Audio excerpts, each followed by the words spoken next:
안녕하세요. 성서와 함께 시간입니다. 저는 광주다일교회 김의신 목사입니다. 한 주간 동안 잘 지내셨는지요? 여러분의 삶 가운데 주님 주신 은혜와 평강이 함께 하시기를 소망합니다. 위로가 있어야 되고 격려가 있어야 되고 북돋아주는 용기가 있어야 살아갈 수 있죠.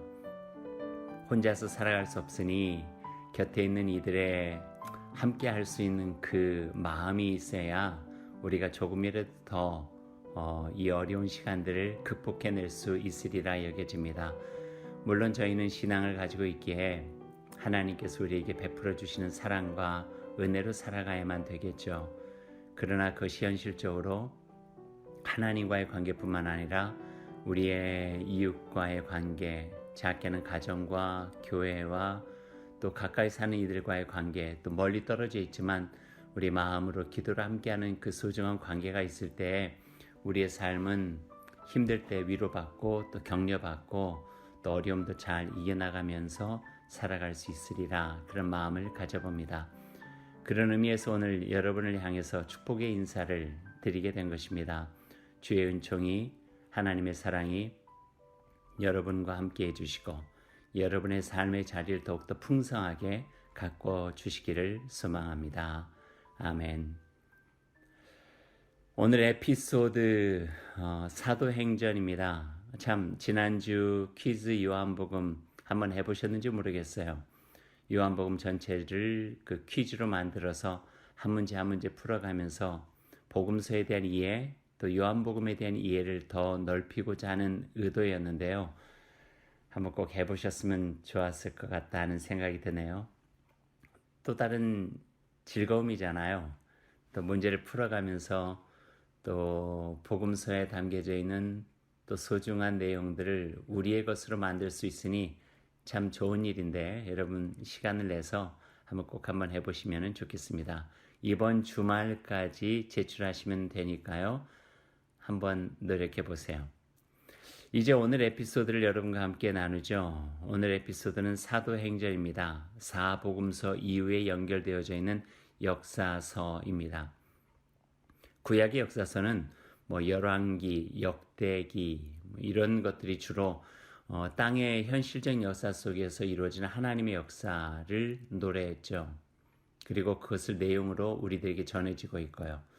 신약 성경에서 역사서는 하나예요. 사도행전, 예수 그리스도의 복음의 말씀을 가지고 이 땅에서 살아간 신앙인들의 이야기, 또 그렇게 세워진 신앙 공동체인 교회의 역사, 교회의 내용들, 그 어려움과 힘든 상황 속에서도 믿음을 어떻게 지켜나갔는지, 믿음으로 하나님의 나라를 어떻게 이 땅에 세워나갔는지, 여기에 대한 이야기들이 바로 이 사도행전에 담겨져 있습니다.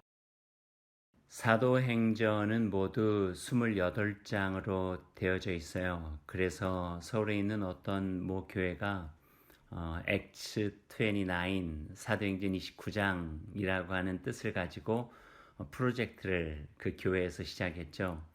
사도행전 28장으로 끝나지만 사도행전 29장부터는 우리가 써나가야 될 내용이다. 그래서 교회의 역사의 지속력과 이 땅의 하나님의 복음의 역사, 성령의 역사가 계속해 나가기를 바라는 마음으로 Acts 29이라고 하는 프로젝트를 시작했던 기억이 있습니다. 사도행전 28장 속에 예수 그리스도의 부활, 승천, 그리고 그리스도가 눈으로 보이지 않는 이 세상에서 주님께서 남겨주신 성령과 함께 하나님의 말씀을 중심으로 한 복음의 역사들을 그려나가고 예수님의 명령처럼 땅끝까지 이르러 증인이 되는 삶을 살아갔던 그 모습들, 그 역사가 사도행전 가운데 담겨 있습니다. 우리가 가장 많이 볼 수 있는 인물은요, 베드로, 또 바울, 바나바, 실라, 마가를 중심으로 한 꽤 많은 초대교회 역사 속에서 우리들이 기억해야만 되는 이들이 이 사도행전의 역사 속에서 많이 나오고 있습니다. 그 등장인물을 통해서 어떤 사건이었는지 하는 것들을 봐도 좋고요. 또 하나 사도행전에 있는 방법 중에 하나는 여행기거든요. 주로 예루살렘을 중심으로 했던 교회가 안디옥을 중심으로 새롭게 되어지고 또 소아시아라고 이야기했던 지금의 터키 땅을 중심으로 해서 지중해 연안으로 복음이 퍼져나가서 로마까지 이르게 되어지는 그 여정이기 때문에 장소, 지역을 이렇게 좀 지도를 통해서 보아가면서 사도행전을 읽는 것도 여러 가지 이해에 도움이 되겠다 하는 생각을 해 보았습니다. 관심이라고 하는 책자에는 그래서 지도를 하나 여러분에게 참고 삼아 넣어드렸던 거예요. 그 지도를 보면서 사도행전 전반적인 것들을 이해해 나가면은 아마 그림이 좀 그려질 수 있겠다 하는 생각이 되어집니다. 또 베드로 중심에서 바울로 바뀌어지고 바울이 했던 3차례 때로는 4차례 선교 여행의 그 과정들과 여정을 보고 그 지역에서 어떤 일들이 일어났는지 하는 것들을 살펴보는 것도 사도행전 전체를 이해하는 데 큰 도움이 될 것입니다. 그럼 사도행전은 어떤 책인가? 그 서론을 조금 이야기를 해보죠. 사도행전은요, 믿음을 가지고 살아가는 이들이 하나님 앞에서 지치지 않고 역동적인 신앙의 삶을 살아가도록 끊임없이 격려하는 책이에요. 그래서 우리의 마음이 또는 우리의 믿음이 조금 무덤덤해지고 아니라고 나태해질 때 사도행전을 읽잖아요. 그럼 그 초대교회 열정적인 신앙의 선배들 통하여 도전을 받아요. 아, 내가 이렇게 살면 안 되지. 또 교회가 어떻게 세워졌는가를 알게 되니까 교회를 더 소중하게 여길 수 있는 그 마음이 사도행전을 통해서 갖게 되어집니다. 그래서 사도행전은 우리를 늘 믿음으로 격려하는 책이에요. 교회에 대한 확고한 믿음을 가질 수 있도록 격려하고 교회를 세우신 성령을 통해 지속적으로 역사하시는 예수 그리스도에 대한 믿음을 더욱더 굳건하게 갖도록 돕는 책이 바로 사도행전이다. 이렇게 말씀드릴 수가 있겠죠. 또 한 가지 사도행전이 우리에게 주는 매우 중요한 선물 하나가 있다면은 현재 한국 사회에서 보여지는 교회의 모습을 우리가 새롭게 기억해 나갈 수 있는 본질적인 모습들을 이 사도행전을 통해서 우리가 볼 수 있게 돼요. 처음 교회 이야기예요. 그때의 순수함과 정결함으로 그리고 순전한 믿음을 가지고 하나님의 교회를 이루고 예수 그리스도의 몸된 교회를 이루려 했던 이들의 모습을 보게 되니 지금 한국 교회의 모습이 다가 아니라 우리가 복원해내야 되고 다시 돌아가야 될 교회의 모습이 어떤 것인가 하는 것들을 다시 한번 알 수 있게 되는 거죠. 더불어서 요즘 청년들도 그렇고요. 또 젊은 세대들은 현재 교회 모습 보면서 굉장히 냉소적으로 바뀌어지고 절망하고 교회를 떠나가는 이들도 많고요. 또 요즘 가나안 교인이라고 이야기하잖아요. 안 나가 교인. 마음의 신앙은 있지만 교회를 통해서 이런저런 또 좌절과 또 상처를 받게 되니 실망을 하게 되니 교회를 떠나서 있는 이들.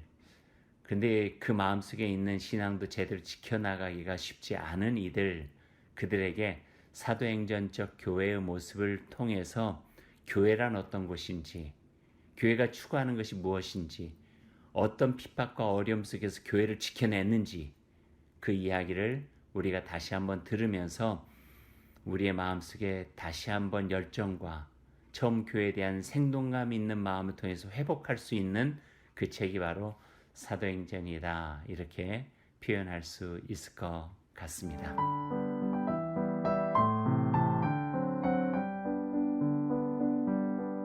사도행전은 어떤 책입니까? 누가 기록했나요? 누가가 기록했죠. 누가복음과 사도행전은 그래서 이어져 있는 책이에요.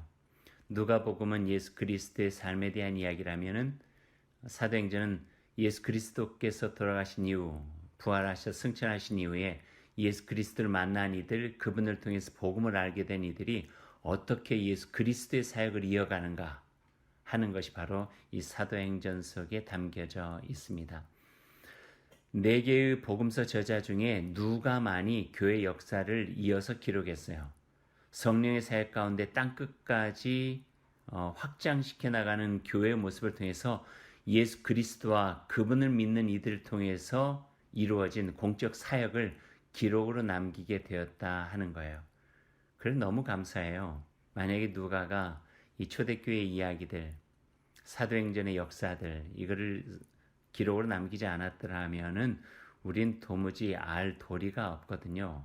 물론 단편적으로는 알 수 있겠지만 이렇게 온전하게 우리가 초대교회 역사 그리고 그 속에서 함께 하신 삼위 하나님이 놀라우신 그 은총과 사역과 또 이끌어 가시는 그 흔적들을 우리가 알기는 쉽지 않았을 것 같아요. 그래서 누가에게 고마운 마음을 표합니다.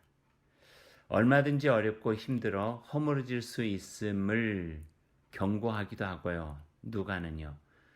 그러므로 복음에 바로 서야지만 이 교회를 바로 세울 수 있다고 하는 그런 본질적인 말씀까지도 이 누가는 이 사도행전을 통해서 우리에게 해주고 계십니다. 또한 이 사도행전에 대해서 한 3가지 정도만 더 이야기하죠. 사도행전은 성령행전이라고도 불리기도 하고요. 선교행전이라고도 불리기도 해요.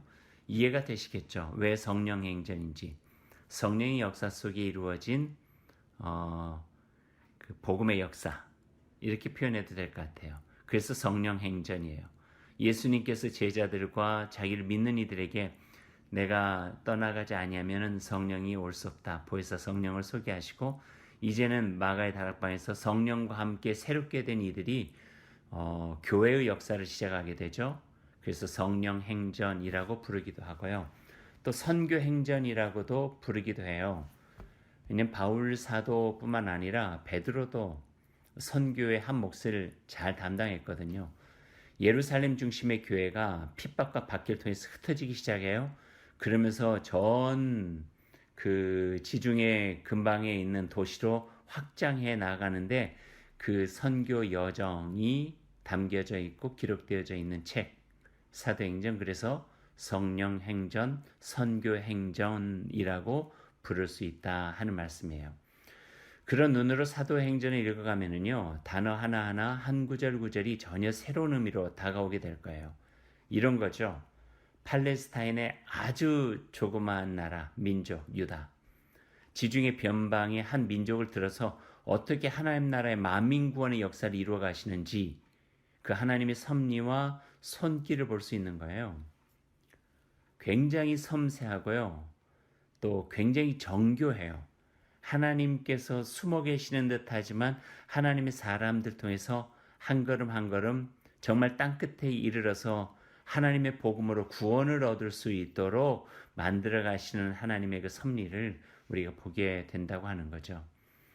구약하고도 연결이 되어져 있어요. 구약은 아브라함을 선택하여서 복을 줘 복이 되게 하겠다 하는 열방의 구원에 대한 비전을 주셨잖아요. 그리고 그 비전을 족장으로 연결되어지고 아브라함이 이삭, 야곱 계속 12지파의 형제들로 연결되어져서 나중에 400여 년의 애굽의 포로 생활을 딛고 광야로 하나님의 백성이 되어져서 다시 돌아온 팔레스타인에서 열방의 구원이라고 하는 민족을 가지고 가나안 이스라엘 백성들을 세워주게 되잖아요. 그것이 한 1500년 돼요. 그 1500년 동안에 하나님께서 숙성시켜서 예수 그리스도라고 하는 분으로 집약하고 거기서 새로운 세계를 향하여서 나아갈 수 있도록 하는 그 모습이 바로 사도행전 속에 담겨져 있다는 거예요. 하나님의 구원사로도 읽어낼 수 있는 거죠. 한번 여러분 그런 부분들을 염두에 두고 사도행전을 한번 읽어보셔도 좋겠다 생각되어집니다. 또 한 가지 사도행전은 교회 행전이기도 해요.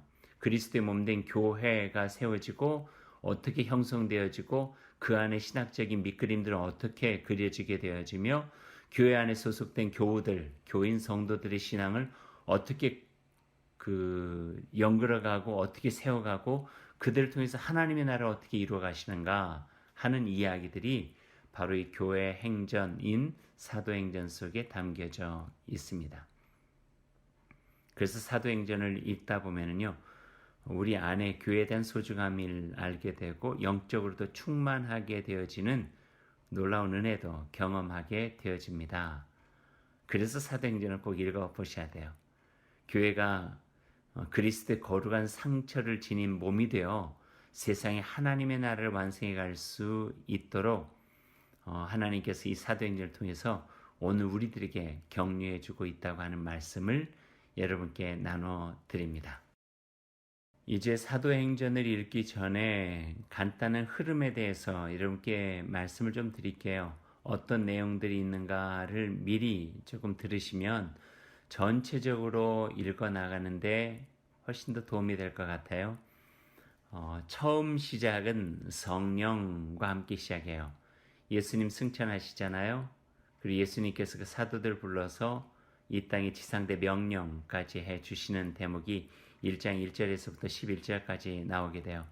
예전에 제가 이 대목을 설계하면서 땅 끝에서 만나는 하늘 이런 제목을 붙였던 것 같아요.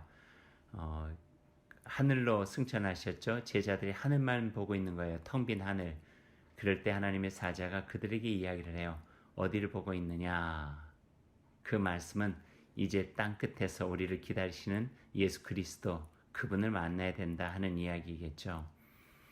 1장 중반 넘어가면요. 새로운 사도를 세우시는 이야기들이 나오고 그러니까 12제자에서부터 이제 사도 그룹 또 다른 복음의 증거의 그룹들이 생기게 되고 또 마가의 다락방에서 성령 강림 약 120명 정도가 함께 모여서 성령을 기다리고 그들 안에 놀라운 역사가 이루어져서 이제는 담대한 용기를 가지고 믿음의 결단 속에 세상으로 나아가서 두려움이나 불안함이 아니라 용기와 담대함으로 또 견실한 믿음을 가지고 주님 예수 그리스도의 복음을 선포해 나가는 모습들을 보게 되죠. 그리고 2장 마지막 부분에는 처음 교회 모습이 어떠했는가 하는 것들도 우리에게 보여주고 있고요. 많이 보는 내용인데요. 그래도 우리에게 굉장히 중요한 교회의 전형적 모습을 보여주게 되니까요. 그것을 눈여겨보고 마음으로 새겨서 현재 우리가 섬기는 교회 안에서 잘 적용해가는 것도 필요하겠다 하는 생각을 해보게 됩니다. 3장으로 넘어가면은요. 베드로를 중심으로 한 팔레스타인 교회에 대한 이야기들이 나와요. 말하자면 예루살렘 교회 중심이죠. 치유와 논쟁 이야기도 나오고 저는 이 3장에 있는 내용 참 좋아해요. 베드로랑 제자들이 성전을 올라가다가 그 장애가 있는 한 사람을 보잖아요. 그리고 주목하여 보면서 일어나라. 은과 금 내게 없지만 내게 있는 것으로 너에게 주노니 나사렛 예수 그리스도 이름으로 일어나라. 얼마나 멋진 이야기예요. 근데 거기에 굉장히 중요한 요소들이 숨겨져 있다고 하는 것. 보라라고 하는 의미도 아테니조, 에이도 이런 그 헬라 원어로 보면서 봐도 굉장히 중요한 것도 우리에게 줘요. 관심 있는 분들은 한번 거기에 대해서 더 살펴보시면 좋을 것 같아요. 그 다음 나오는 것은 가슴 아픈 이야기인데요. 아나니아와 삽비라 이야기가 나와요. 도적질하고 숨겼다가 거지됐다가 그 비참한 최후를 맞이하는 이야기들. 단편적으로 헌금하지 않으면 죽어 이거 아니에요. 굉장히 중요한 공동체적인 요소가 이 속에 담겨져 있어요. 또 사도들의 표적이 5장에서부터 나오고요. 또 예루살렘 교회 안에 이런저런 원성이 있게 되니까 7 일꾼을 세우고 우리가 집사라고 표현을 한대요. 디콘, 디아코니아, 섬기는 일꾼이겠죠. 그리고 스데반 집사가 등장하고 7장에 그의 정말 비참한 최후 그러나 영광스러운 마지막의 모습을 우리가 보게 되죠. 스데반의 그 마지막 그러니까 처형당하면서 하늘의 영광을 본 이야기는 우리들이 잘 알고 있지만 조금 더 들어가면요. 공회 앞에 재판받을 때 스데반 일꾼이 공회에서 연설한 대목이 있어요. 그가 가지고 있는 신앙 고백인데요. 그것을 한번 여러분 쭉 읽어보시는 것도 꽤 도움이 될 것 같아요. 7장 전반적으로 1절에서부터 53절인가요? 까지 쭉 연결이 되어진 내용이니까요. 그것도 한번 보시면 좋을 것 같아요. 빌립에 대한 이야기가 8장에 나오고요. 그리고 드디어 그 9장에 가면은 이제 사울이 등장을 합니다. 사울의 회심 사건이 나오게 되는 거죠. 다마스커스. 저는 이곳을 한번 가봤어요. 예전에 그 이집트가 불안해서 시내산을 못 가는 대신에 시리아를 가게 됐거든요. 그때는 조금 그랬어요. 마음이 시내산 꼭 가고 싶었는데 왜 못 가서 대신 시리아를 가게 되나. 근데 지금 생각해 보면은 하나님께서 우리에게 선물 주신 것 같아요. 지금은 다 무너져 버렸어요. 다메스도 그렇고 팔미라도 그렇고 언제 거기서 그것을 볼 수가 있겠어요. 지금은 IS와 그 이슬람 그 조금 레디컬한 정권들이 들었으면서 들어가서 우리가 보고 느낄 수 있는 그런 기회가 될 수가 없잖아요. 이제 그 이야기가 이제 9장부터 나오게 되는 거예요. 사울의 회심이나 그다음 베드로의 재발견, 그러면서 11장으로 이제 넘어가면 안디옥 교회가 서서히 이름이 등장하고 또 새로운 박해가 일어나면서 새로운 거점, 그러니까 복음의 중심지로 안디옥 교회가 13장에 등장하게 됩니다. 1절에서 3절은 주목해 볼 만해요. 안디옥 교회가 어떻게 이루어졌는가.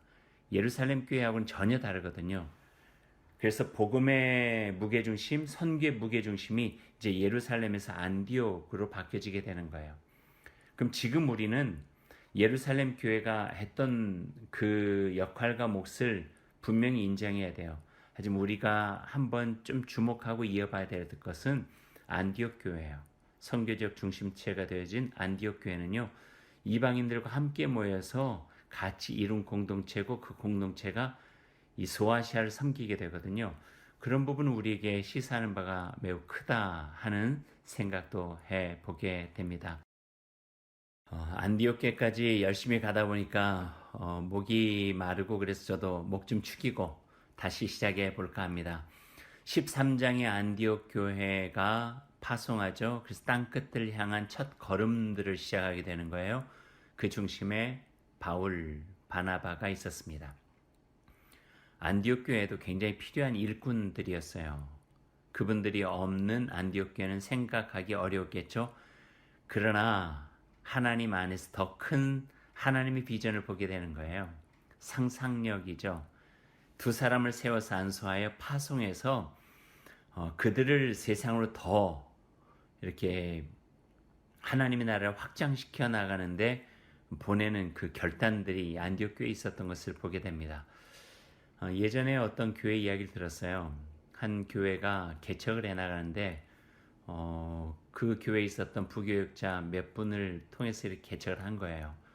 근데 잘 안 돼요. 그러다 보니까 한 서너 번째 됐나요? 담임 목사가 개척해서 나갔대요. 적어도 경험도 있고 또 목회적인 훈련도 많이 받았으니 개척을 해도 부교육자보다는 더 낫겠다 생각하고 그 원래 교회는 새로운 목사를 청빙하도록 하고 담임 목사가 나아가서 개척을 하게 됐다는 거예요. 그때 그 신문에 기독교 신문에 이렇게 대서 특필됐던 것들을 기억하고 있어요. 의미 있는 것 같아요. 안디옥 교회의 정신을 따르는 것이다. 이렇게 표현해도 될 것 같습니다. 물론 교회마다 상황은 다르겠지만 한번 귀감으로 삼고 우리가 깊게 생각해 볼 부분이다 하는 그런 마음도 가져보게 됩니다. 땅끝을 향한 첫걸음 13장 그리고 15장에 선교 현장에서 일어난 여러 가지 문제 또 논의해야 될 문제를 가지고 예루살렘 공의회가 있어요. 이게 어쩌면 에큐메니칼 운동의 첫걸음이기도 해요. 그러니까 서로 다른 생각을 가지고 있는 다양한 의견들을 함께 만나서 본질적인 내용 속에서 조율해가는 거예요. 그래서 대립하고 갈등하기보다는 함께 협력해서 하나님의 선교를 더 함께 해나가는 것, 이게 굉장히 중요한 부분인데 사도행전 15장에 보면 예루살렘 공의를 통해서 나타나고 있죠. 그리고 15장 중반으로 넘어가면 1차 선교여행을 끝나고 바나바와 바울이 마가의 문제 때문에 갈등을 겪게 되고 서로 나누어서 선교여행을 가는 것으로 보게 됩니다. 일 중심과 사람 중심 꼭 이렇게 도식적으로 나눌 수 있는 부분은 아니겠지만 바나바라고 하는 사람과 바울이라고 하는 사람의 성품과 성격이 달라서 마가를 데리고 갈 것인가 데려가면 안 된다 이걸 가지고 갈등을 겪게 되는 거예요. 바나바는 그래도 지금 약하지만 아직 젊지 않냐 어리지 않냐 그러니 기회를 더 주기 위해서라도 우리들 곁에서 도와서 좋은 일꾼을 세우자 하고 마가와 함께 가기를 원하고 바울 같은 경우는 우리가 해야 될 일이 쉽지 않은데 마가를 챙기다 보면은 정말 하나님께서 우리에게 주신 그 사역을 제대로 할 수 없으니 마가와 함께 가면 안 된다를 주장하게 되죠. 근데 결과적으로는요, 마가를 데리고 바나바가 북쪽으로 가고 바울은 또 다른 일꾼인 실라와 함께 이제 배를 타고 가게 됩니다. 그래서 둘이 나눠지게 되는 거예요. 전체적인 하나님의 선교를 보면은 하나로 되어졌던 것들이 둘로 나눠졌으니 더 확장하게 되는 거죠. 그리고 다행인 것은 마지막에 선교 여행의 끝 마무리쯤 이제 나이도 많이 드니까 이 바울이 마음에 걸렸어요. 마가를 그렇게 내친 것에 대해서. 그래서 마가를 보고 싶다. 마가를 데려오라 부탁을 하고 마가와 화해하는 것을 사도행전을 통해서도 우리가 보게 됩니다. 나중에는 또 베드로에게 소개까지 해주는 모습도 우리가 보게 되는 거죠. 어쩌면 그래서 복음서 중에 하나인 마가복음이 탄생할 수 있었겠다는 생각도 해보게 되고요. 그 이후에 이제 바울의 선교 여행을 중심으로 나아갑니다. 왜 바나바와 마가 이야기들이 그 사도행전 속에 많이 나와 있지 않냐면요. 바울의 2차 선교 여행 중에 누가를 만나거든요. 이 사도행전의 저자요. 그러니까 누가를 만나니 그 누가는 주로 바울을 통해서 선교의 여정을 들어서 사도행전에는 헤어진 다음에 바나바와 마가에 대한 이야기들이 별로 나오고 있지 않은 이 모습도 특징으로 우리가 볼 수가 있습니다. 바울의 선교여행 중심으로 해서 16장부터 기록이 되어져 있고 그리고 2차, 3차 선교여행, 예루살렘을 방문하는 것, 가이사랴 방문해가지고 그 재판받는 것 23장에 나와 있고 로마로 이송되어지는 27장의 이야기 그 가운데 뭐 유라굴로라고 하는 태풍을 만나고 뭐 여러 가지 사건, 사고, 사연들이 많이 있는 거예요. 그 이야기들을 쭉 보시고 그리고 마지막 28장에 로마에서 전도하는 내용까지로 사도행전이 이루어지고 있습니다. 그 사이에 그 서신서에서 만날 수 있는 도시들이 다 나오는 거예요. 뭐 갈라디아, 고린도, 에베소, 빌립보, 골로새, 루스드라, 또 뭐 베레아, 또 여러 도시들이 계속 등장하고 있어요. 그 도시에서 어떤 사역들을 하게 되는가 하는 것들도 보게 되는 것도 굉장히 중요하고 그 도시에서 만난 사람들 뭐 브리스와 아굴라 브리스길라라든지 루디아라든지 뭐 여러 사람들이 있거든요. 그 사람들을 보는 것도 사도행전의 또 다른 재미가 될 것입니다.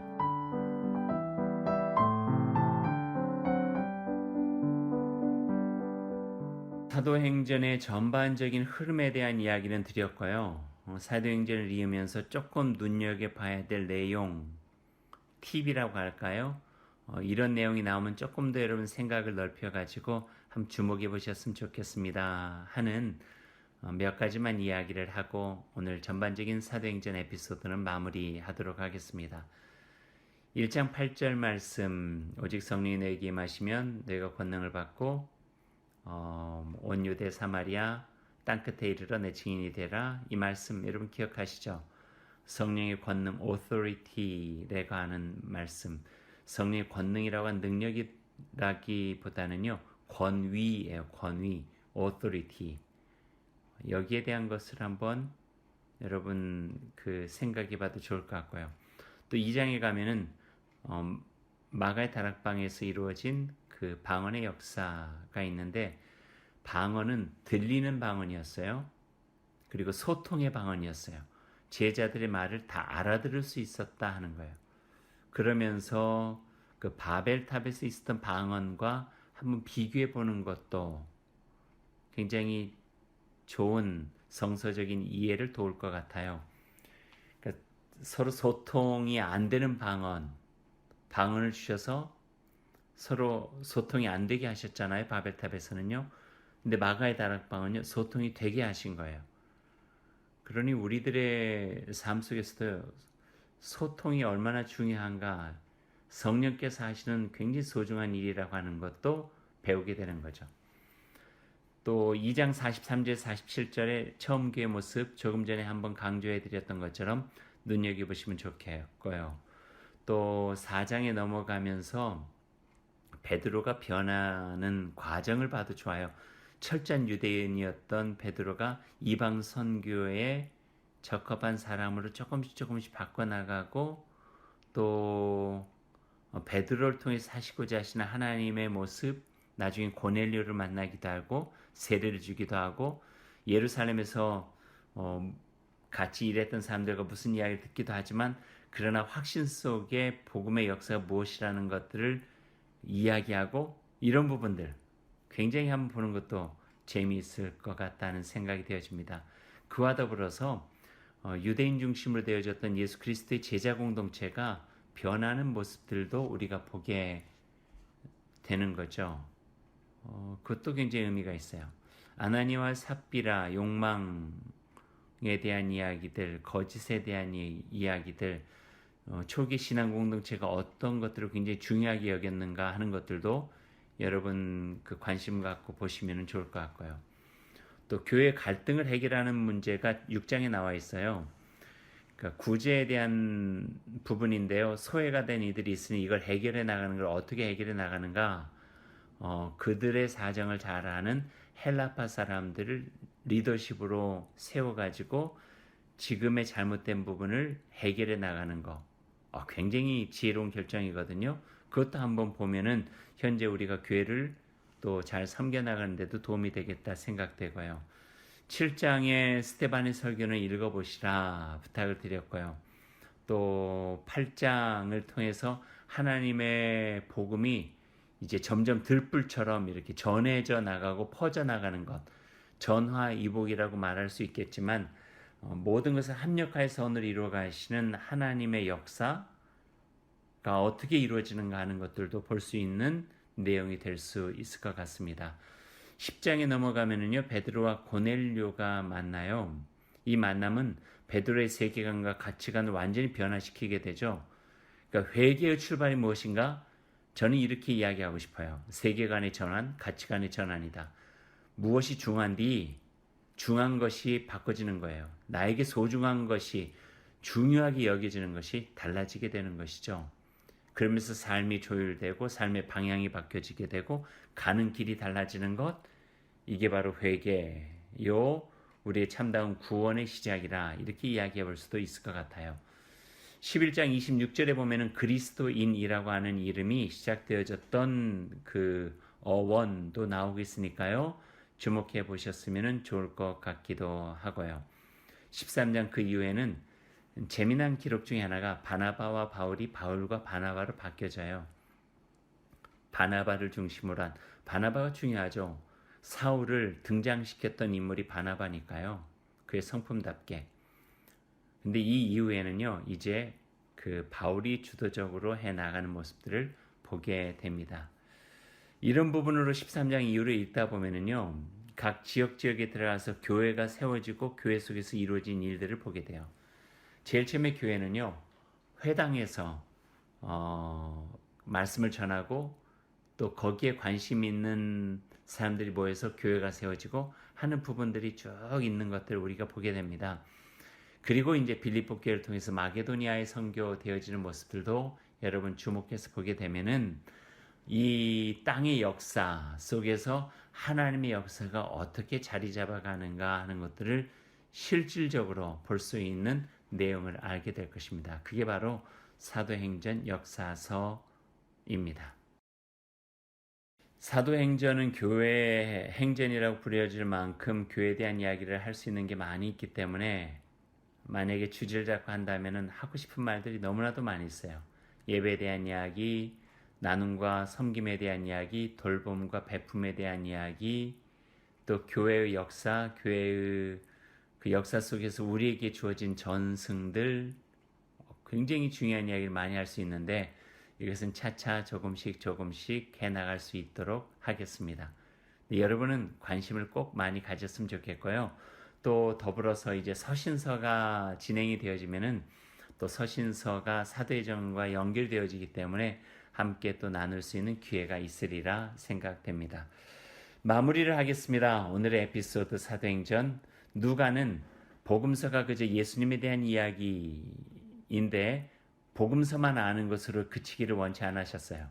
그래서 누가는 사도행전을 써서 복음서 예수 그리스도 어떻게 이 땅의 역사 속에서 하나님의 나라를 이루어가는데 성령과 그리고 성령의 충만함을 받은 하나님의 사람들에 의해서 이루어져 가는가, 예수 그리스도를 믿고 따르고자 하는 이들을 통해서 어떻게 하나님의 나라는 확장되어 가는가 하는 것들을 보여주고 싶었던 거예요.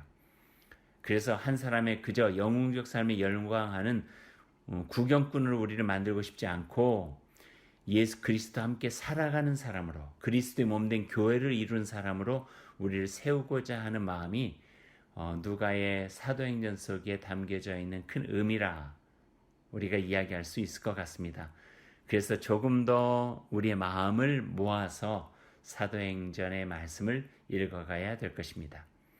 예수님의 이야기는 결코 예수님에서 끝나지 않습니다. 그분의 이야기는 그분을 믿는 사람들의 삶을 통해서 계속됩니다.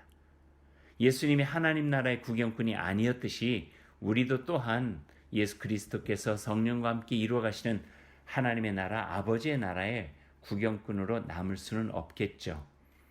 아버지께서 일하시니 나도 일한다 하시며 일하셨던 주님처럼 주님께서 일하셨으니 저희도 우리가 있는 삶의 자리, 이 시대와 역사 속에서 그리스도의 몸된 교회를 이루며 저희들도 일하겠습니다 하는 고백, 그 고백이 바로 사도행전을 통해서 우리가 하나님께 드릴 수 있는 고백입니다. 이제 여러분의 삶을 더욱더 복음으로 가다듬고 여러분이 섬기는 교회를 통해서 이 땅에 하나님의 나라가 더욱더 온전하게 세워질 수 있도록 노력해 보기 바랍니다. 주 성령께서 여러분을 도와주실 거예요. 힘이 되어 주실 거예요. 그분을 믿고 오직 성령이 너에게 임하시면 너희가 그 권능을 받고 또 우리가 있는 삶의 자리뿐만 아니라 어렵고 소외되고 힘겨운 곳, 그리고 땅끝이라 여기는 곳까지 주님의 복음 들고 함께 나아갈 수 있는 그런 믿음의 열정과 또 담대한 용기가 저와 여러분 가운데 꼭 있었으면 좋겠습니다. 지금까지 성서와 함께 오늘 함께 나눈 사도행전 에피소드였습니다. 다음 시간에 뵙겠습니다. 주님께서 여러분의 삶을 지켜주시기를 소망합니다. 샬롬.